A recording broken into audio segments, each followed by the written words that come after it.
What's up, everybody? Welcome to the Other Side of the Firewall podcast, where we highlight those movers and shakers and glass ceiling breakers, those people of color who've made it to the other side of the proverbial firewall. Uh, my name is Ryan Williams, and today, as always, I am joined by Shannon Tynes What's up? What's up? and Levon Maynard. What So, today we have a pretty good episode for you. Man, that's low expectations, pretty good. And we have a great episode for you. That's right. Yeah, you gotta hype it up. uh, Gotta yeah. sell. You gotta sell these people. So today's episode, Shannon's going to break down the recent security breach for Tesla, Equinox, and Cloudflare. Go ahead. All right. So this one actually comes from Fox Business. And what happened was Tesla, Equinox, Cloudflare are among victims in a hack exposing over 150,000 security cameras, right? So Verdaka is the name of the company that sells the security cameras. It had to disable all its internal administrator accounts to prevent unauthorized access because there was a group that got access to their root access to their security cameras, right? So the account that controlled all the security cameras. The name of the group, it's a group of hackers known as Advanced Persistent Threat 69420 Arson Cats, right? Hmm. It's So catchy. yeah, it's catchy, right? It's catchy, right? Arson Cats, like okay, yeah, you're starting fires all over the place. All right, I got you. You know, but yeah. So what they did was they actually got root access, and the company Verdaka, they have like a super admin account, so they can be in and looking. Well, I'm not gonna say looking, but have access to security cameras for troubleshooting purposes and things of that nature. And they got a hold of it, and yeah, so they were in there just looking at stuff and whatnot, and for all these different companies that they got access to. This is one of those things where so we can't sit here and say the companies did wrong, right? Like you buy this product on the off chance that you hope that the supplier is doing their part, and for whatever reason they weren't. But this is one of those things that the companies that were using their product are probably going to be a little more pissed off, right? So especially Tesla, because Tesla, it was some that were there were some cameras that were in their warehouse, right? So it's one of those things where Tesla, it keeps their processes, it's proprietary to them, right? It's how they make money. So if the cameras that they have in there, if you got people looking at them like, oh, we see that Tesla, I don't know, they connect a trunk like this through this or whatever, some type of proprietary way they do it. These companies they're not going to be very happy about it, right? And again, so like the companies you mentioned, it was Equinox, it was some of their luxury gym locations, Flare offices in San Francisco, Austin, London, and New York. Like I said, cameras at the Tesla warehouses. They had some cameras inside. Actually, there was some inside some jails. Madison County Jail in Huntsville, Alabama. There was another medical center in Texarkana, Texas. Like this is the stuff that, again, you hope somebody is doing their part.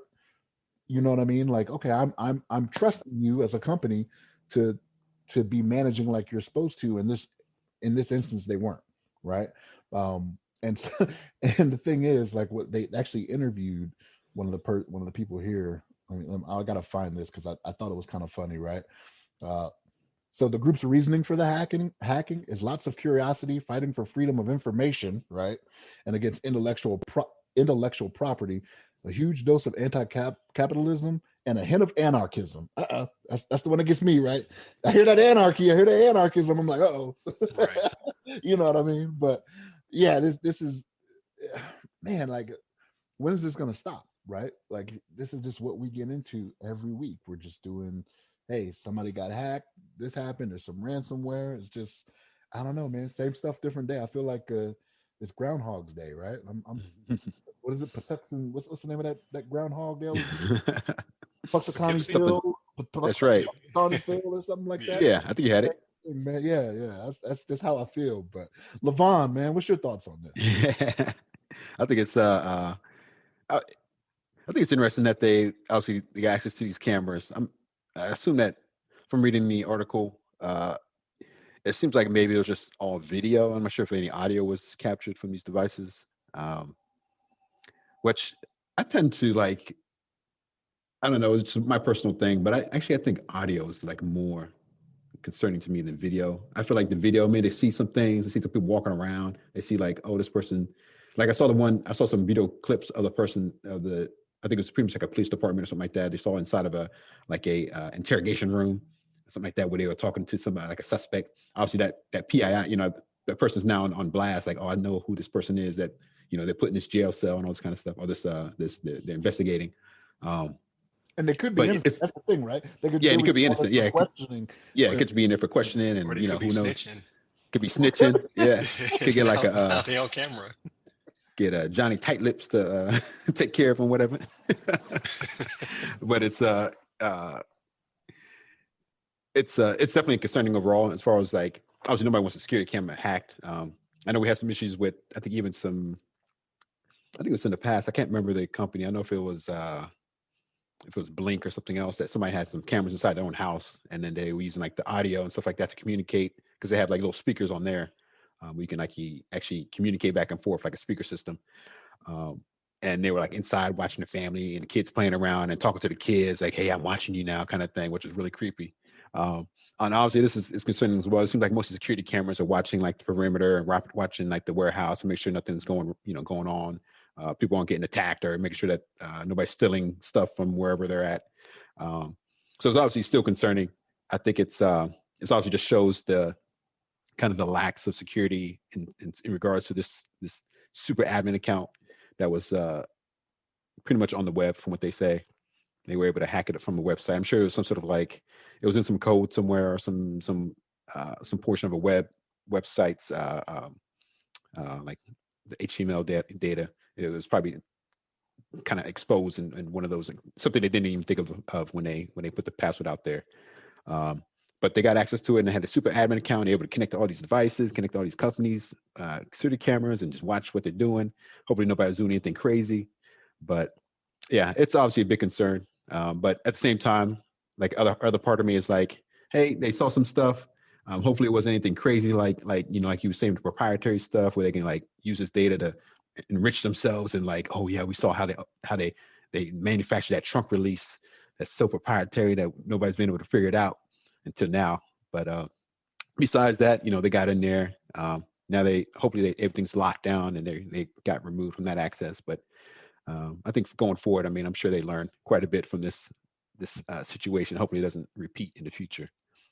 But with that, do you have some thoughts on it as well, Ryan? What you think?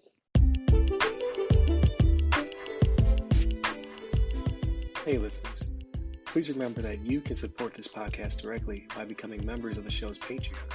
Here you'll be able to listen to the podcast 7 days early, completely ad-free. However, in these trying times, we understand that you may not be able to become a Patreon just yet. In that case, please listen to the show once it's available on free feeds, leave us constructive feedback, and share with your blurred friends and family. Thank you. Yeah, definitely. So these arson cats, right? So they probably believe that they're hacktivists, like they're doing it for the people or whatnot. Which, I mean, when you find things, that's great, but you're supposed to report it to the company, not blast them with it. Then that's when you get into really morally gray area, right? Now you're doing it to cause mischief or be malicious. So I didn't hear of them releasing any of this too much of this information, whatever. I think they show some examples and whatnot, but I'm sure they have like gigs and gigs and gigs of video, which is probably mostly benign, like you said, like who really cares about people going to their lunch break and things of that nature. It's like if they had audio, then yes, that's bad for eavesdropping and whatnot. But if this is in a warehouse, then you're probably not catching people doing, doing anything that could be deemed inappropriate or anything that, could be considered nudity or anything like that because they're at work. But you go to the gym, then it gets kind of weird. You know what I mean? Like now you're stalking people who are working out, so there might be something there. But I remember years ago, this happened to a baby monitoring company. I forget the name of the company. I think they're still in business, but I had one of their monitors. It was never connected to the internet though, because it was just too much of a pain in the butt. And I was like, I'll just go in the room and look at the kid. But people did connect to the internet, and people were able to eavesdrop on people's babies and kids and stuff like that. So again, this is why I worry about Amazon Sidewalk. Like I love Amazon products, but if all of our cameras are connected to one another, and then there's a breach, even though they say they have like triple AES 256 and all that good stuff. Like you just have to have one security flaw, and now people are eavesdropping in other people's houses or monitoring their perimeters so they can figure out when they leave their house, and you know what I mean. Like, so it does make me nervous. So hopefully, um, what is it? What is the term? Is it SDLC where you bake security into the process from the beginning? Like if I'm developing software, Yes, uh, yeah. you know what I mean? Like Software hopefully, development life yeah. cycle, something like that. Yeah. Hopefully this helps them go back to the drawing board for the next product. Like, hey, we got to make sure people can't, find some vulnerability out there wherever it at, and then now I'm inside people's cars. You know what I mean? I'm in their Tesla truck watching them drive or something, because then that leads to other complications. Like, I don't know, talking to people while they're driving, like you scare the hell out of somebody when they drive off the road. You know That's what I right. mean? Or Yeah. you just catch somebody saying something inappropriate, but within the confines of their own vehicle or their own home. Like you shouldn't be saying bad stuff anyway, but you should have some sort of privacy in your own home. So, Mhm. um, I mean, that could ruin people, or taken out of context, anything can be damning. You know what I mean? Like if you just take a snippet of something somebody said completely out of context, that could be pretty bad. So it's just scary. Like it's Big Brother 1984 type stuff happening, because everything's connected. So it does give me apprehension. Mhm.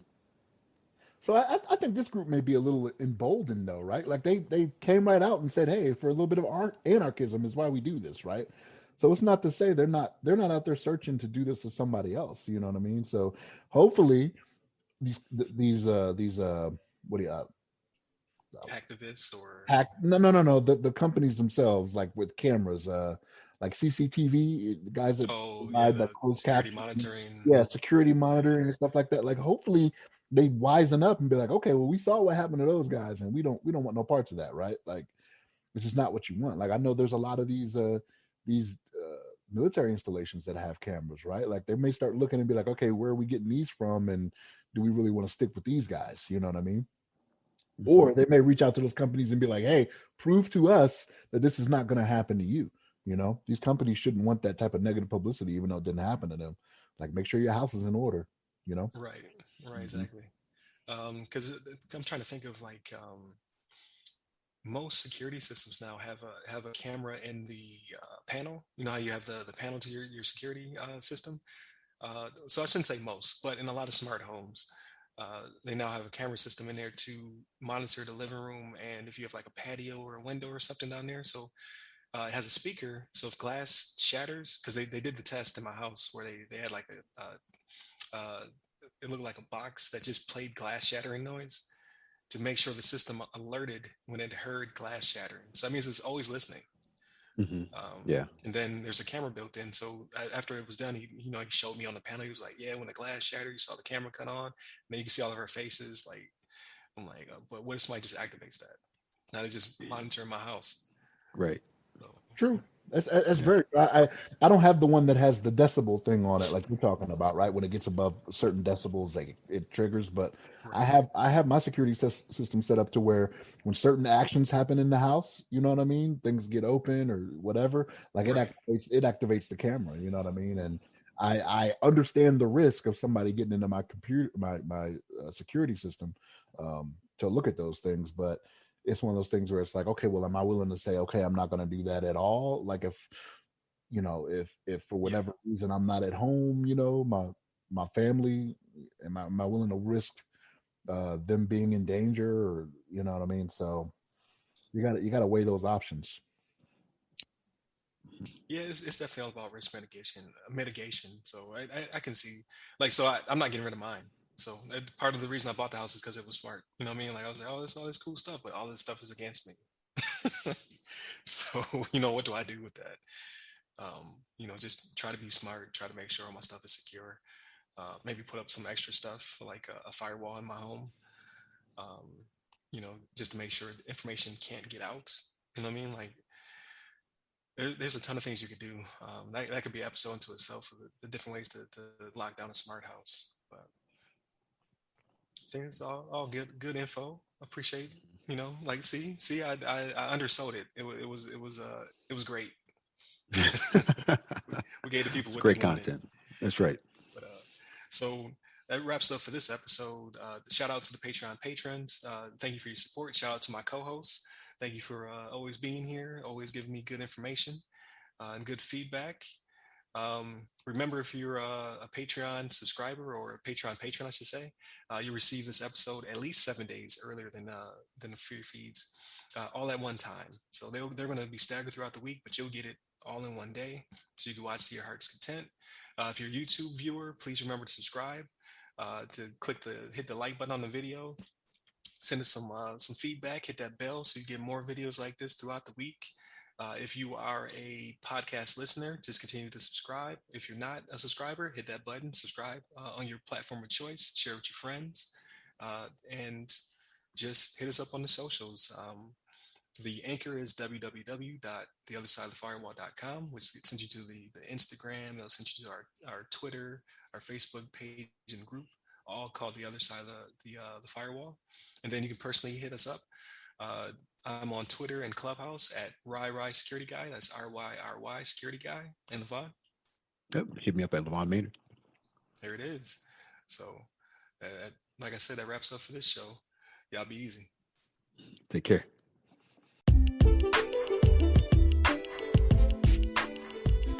Hey listeners, please remember that you can support this podcast directly by becoming members of the show's Patreon.